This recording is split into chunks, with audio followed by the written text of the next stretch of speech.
had been meaning to sort out a webcam for ages, but it was never quite at the top of my list of priorities.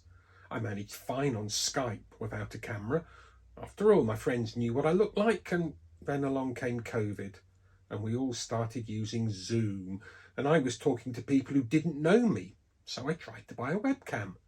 But we were in lockdown and the non-essential shops were shut, so I went online.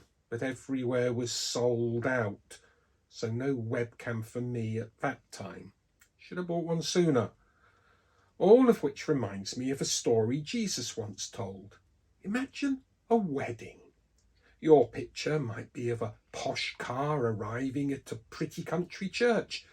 Out climbs the bride in a beautiful dress, the church bells are pealing. A man in a top hat in the church porch goes in to tell the vicar that the bride has arrived. The organist strikes up the wedding march and we are away. That's one picture. But back in the time of Jesus, weddings were different. The absolute basic is unchanged. A man and a woman leave their own families to be joined together to form a new family. And in so doing, they make promises to one another in the sight of both God and human witnesses. And then there is a party. But a lot of the secondary details are very different.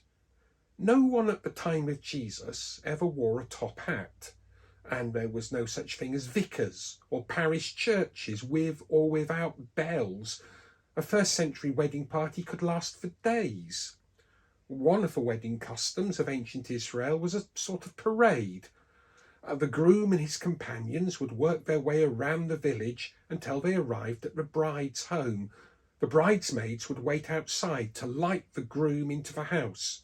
Back then, light coming from oil lamps. We're in the Near East, remember, so less chance of rain than in the British Isles. In the story Jesus told in Matthew 25, 5 of the young women were sensible and kept some oil in reserve for when it was needed, and 5 ran out, so at the crucial moment they could not provide any light. Panic! Dashed to the oil shop, but it was too late. The shop was shut, and the owner, perhaps miffed because he hadn't been invited to the party, was not going to open up until morning. So too late. The girls rush back to the party venue and find the door locked. Too late again. I have never been to a wedding like that, and I suppose our traditions would seem strange to a first-century Jew, so best not be too critical. Trying to retell this parable using a modern parallel is tricky. The best I can come up with is that all 10 bridesmaids were on photography duty. While they waited for the groom to arrive, 5 of the girls were taking selfies with their phones, and the other 5 weren't. So when they were called into action, the 5 selfie takers had run out of charge, and the 5 who had saved their batteries weren't about to share. When we're reading parables, it's important not to get too worked up about all the little details. A parable makes a point. In the parable of the foolish bridesmaids from Matthew 25, Jesus himself explains the point, and he should know because he's the one telling the story. It is a simple warning: watch. You don't know when the day or the hour is coming, which seems to me to be referring to the time when Jesus will return. I don't know when that will happen, but I do know that it will happen sooner or later. And every day it doesn't happen brings the day when it will one day closer. So be ready. Back in the 1960s, a singer named Larry Norman used this as a theme in one of his songs. I won't sing it because Larry Norman had a high tenor voice suitable for singing about spiritual matters, and I have a bass voice suitable for singing about hippopotamuses. But the words go like this. Life was filled with guns and war, and everyone got trampled on the floor. I wish we'd all been ready. Children died, the days grew cold, a piece of bread could buy a bag of gold. I wish we'd all been ready. There's no time to change your mind. The sun has come and you've been left behind. There's more, but that gives you the flavour of it. It has to be said that some Bible readers get into a muddle when they look at how and when the world will end. I think we all agree that the world will end at some point. Atheists and believers alike know that sooner or later the sun will expand to become a red giant star and take planet Earth with it. Believers, though, have a more optimistic belief. We know that God is in control. To quote the hymn, "This is my Father's world." When God is ready to bring this planet to an end, then that's what he will do. No one knows how, but it will happen. As to the when, it is a good principle to allow the Bible to tell us what we need to know. And when we're approaching tricky subjects, to look first at straightforward passages and allow them to shape our understanding of the tricky bits. So when his disciples asked Jesus about when the end was going to come, this was his reply. But concerning that day or that hour, no one knows, not even the angels in heaven, nor the Son, but only the Father. Be on guard, keep awake, for you do not know when the time will come. It is like a man going on a journey, when he leaves home and puts his servants in charge, each with his work, and commands the doorkeeper to stay awake. Therefore, stay awake, for you do not know when the master of the house will come, in the evening, or at midnight, or when the cock crows, or in the morning, lest he come suddenly and find you asleep. And what I say to you, I say to all, stay awake. This is from Mark's account of the life of Jesus, chapter 13, verses 32 to 37. So no one knows, and if anyone says otherwise, either they or Jesus is wrong. And personally, I'd rather go with Jesus. There is one book in the Bible that people turn to when they want to find out about the end. That's the end with a capital T and a capital E. The end. The book of Revelation.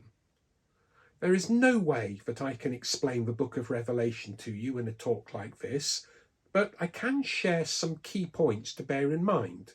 Firstly, Revelation sounds strange to modern readers. It should do. It is a vision or series of visions. I think the writer struggles to get everything written down while it's all fresh in his mind, and at points he gets overwhelmed by it all. The type of writing is one that is unfamiliar to us modern readers. It's called apocalyptic. Yes, not a word that we throw into everyday conversation. In the Greek of the first century, it had the idea of pulling aside a curtain to see what was hidden behind. And often, but not always, it was the curtain of time that was pulled back to reveal the future, or a future. And the details would have been clear to those at that time, but sometimes we don't have the key to decode it. Just as today, I can talk about my webcam, which for someone from the last century would be meaningless. Something to do with spiders, perhaps? So here is my easy-to-remember guide to understanding the book of Revelation. The Lamb defeats the beast. Or, to quote another song that I'm not going to sing, I have looked at the back of the book and we win. Revelation tells in a symbolic way how Jesus, the Lamb, and his followers defeat the beast that is the Roman Empire. How do I know? Look around the world today and you will find followers of the Lamb that was slain. And where is the Roman Empire? We win. Continuing the theme of Revelation, new beasts have arisen since the first century, and all have been and gone.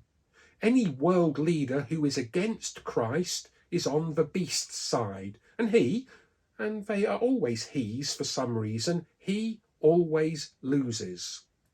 I would suggest that this way of reading Revelation makes more sense than trying to use it as a guidebook to the end of the world.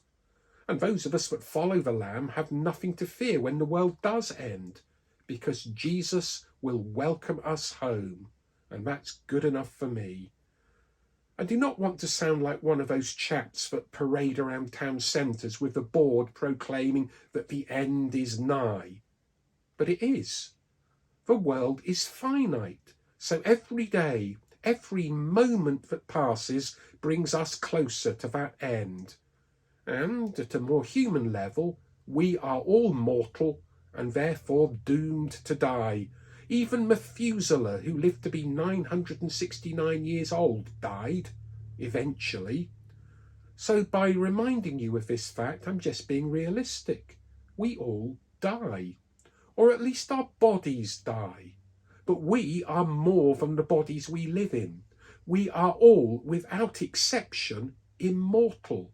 Because our inner being, the spirit that makes us who we are, our character, our personality, however we want to describe it, this will last forever. One day, this tired old body will wear out and come to a stop. There's another song I like, and again, I promise not to sing it to you. It is by a group called The Lost Dogs. They specialise in what is known as Americana. A bit of blues with some folk and gospel mixed in. The song I'm thinking of tells how the singer found an old man on the street.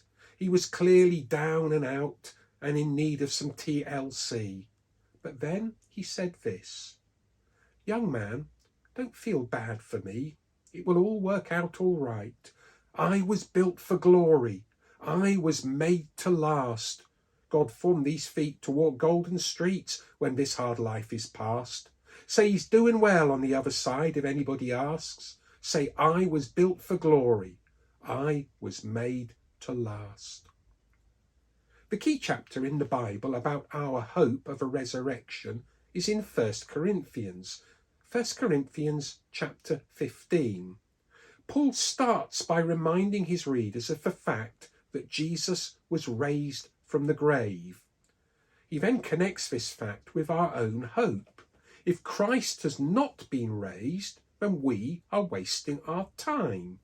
But of course, Paul knew and we believe that Jesus was raised. So we have a real hope. This is not just wish fulfillment, pie in the sky when we die. This is much better. Cake on our plate while we wait, if you like.